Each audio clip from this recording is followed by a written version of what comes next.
Assalamualaikum warahmatullahi wabarakatuh dan terima kasih saya ucapkan kepada teman-teman karena sudah menyempatkan hadir pada Zoom kita hari ini. Baik, di sini kita akan membahas tentang pernyataan seorang pendeta yang meminta agar 300 ayat di Al-Quran itu dihapuskan.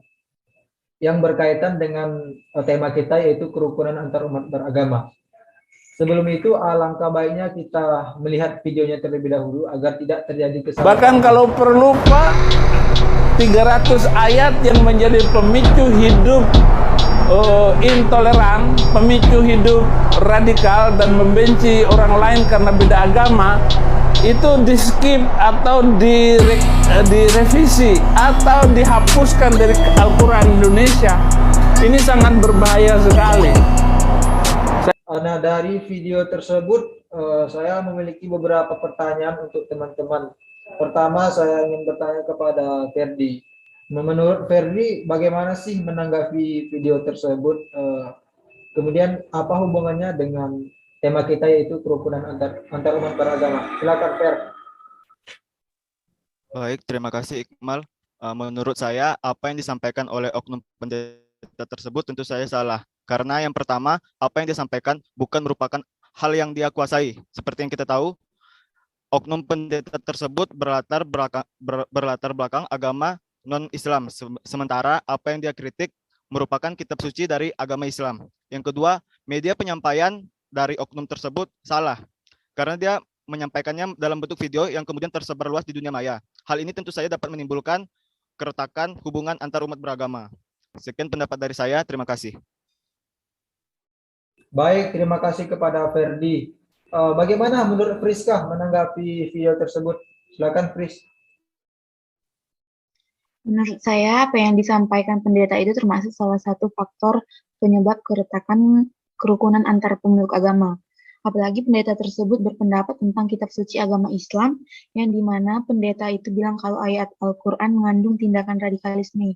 Menurut saya, dalam setiap agama tidak diajarkan perbuatan-perbuatan seperti itu. Pemahaman yang setengah-setengah mengenai sesuatu hal menyebabkan seseorang gampang tersudut. Seperti halnya menurut pendapat Romo Beni Susetio, selaku anggota Badan Pembinaan Ideologi Pancasila, beliau mengatakan bahwa pendapat pendeta tersebut di luar kekristenan dan semua umat yang beragama Kristen macam tersebut itu melanggar Pancasila serta dapat membahayakan keutuhan kerukunan umat beragama. Mungkin itu saja dari saya. Terima kasih. Baik, terima kasih kepada Fristika. Kemudian saya memiliki dua pertanyaan lagi nih. Menurut Nazri ya, apa sih arti toleransi itu sendiri?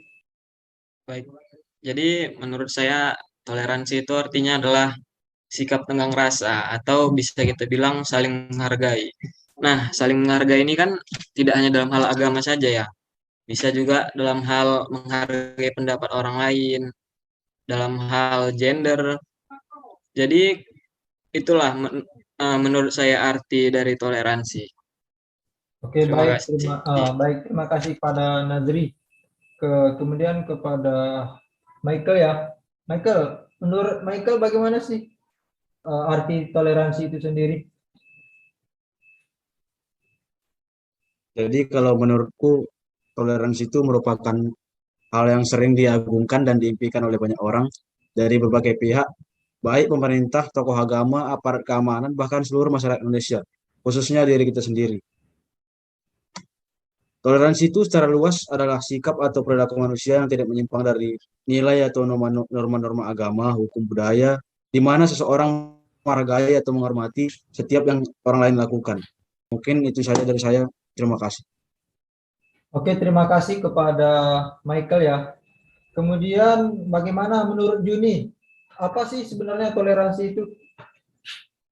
Toleransi itu secara bahasa artinya sikap tenggang rasa ya, yaitu menghargai dan menghormati perbedaan yang ada antar sesama manusia. Jadi sikap seperti ini tuh yang mampu untuk menciptakan lingkungan yang aman, tentram, dan terhindar dari konflik. Toleransi itu cukup saling menghormati dan tidak mengurusi ibadah agama lain. Jadi dari pernyataan yang ada di video tadi itu sangat tidak tepat di tengah bangsa yang sangat multikultural seperti bangsa Indonesia ini ya. Sekian, terima kasih.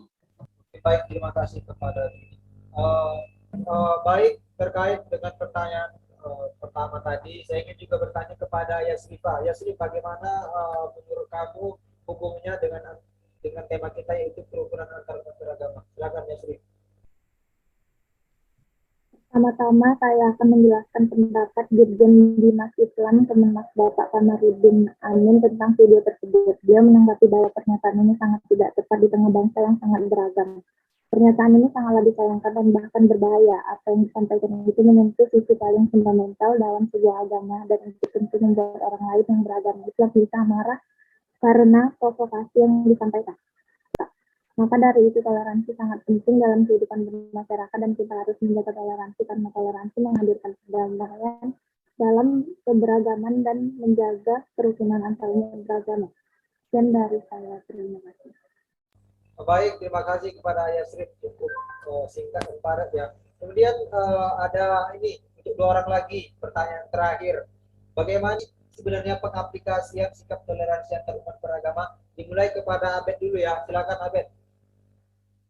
Baiklah, beberapa sikap pengaplikasian dan contoh pengaplikasian toleransi itu antara lain yaitu dengan tidak menghalangi umat agama lain yang sedang beribadah, menghormati hak dan kewajiban umat agama lain, berteman dengan semua teman yang berbeda agama, dan kepada orang lain yang berbeda dengan kita. Dan dari saya. Oke, baik, terima kasih kepada Abed. Terakhir nih untuk Krisando. Kris, bagaimana menurutmu sebenarnya sikap pengaplikasian antar umat beragama? Silakan Kris. Menurut saya beberapa sikap pengaplikasian sikap toleransi antar umat beragama. Yang pertama, menghormati agama yang diyakini orang lain. Lalu ada membantu sesama masyarakat tanpa melihat latar agamanya. Dan yang terakhir, tidak menyebarkan ujaran kebencian. Sekian dari saya, terima kasih.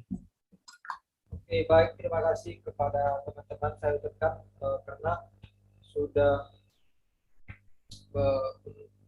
meluangkan waktunya untuk hadir pada kesempatan kali ini. Berikut ini adalah kesimpulan dari FGD kita pada hari ini. Toleransi dalam beragama itu cukup saling menghormati dan tidak mengganggu ibadah agama lain. Pentingkan introspeksi, bukan interpretasi. Mawas diri, bukan harga diri. Toleransi bukan arogansi. Amanah, bukan amarah. Meminta maaf, bukan meminta perhatian. Dengan pemahaman akan perbedaan, kita menjadi peka. Merasa penting adanya tenggang rasa, toleransi, dan menghargai perbedaan. Kami, mahasiswa Universitas Sumatera Utara, mengajak Anda untuk saling toleransi. Baik, itu tadi kesimpulan dari FGD kita pada hari ini. Sekian dari kelompok 7. Assalamualaikum warahmatullahi wabarakatuh. Terima kasih banyak telah menonton video ini. Hargai setiap perbedaan dengan toleransi.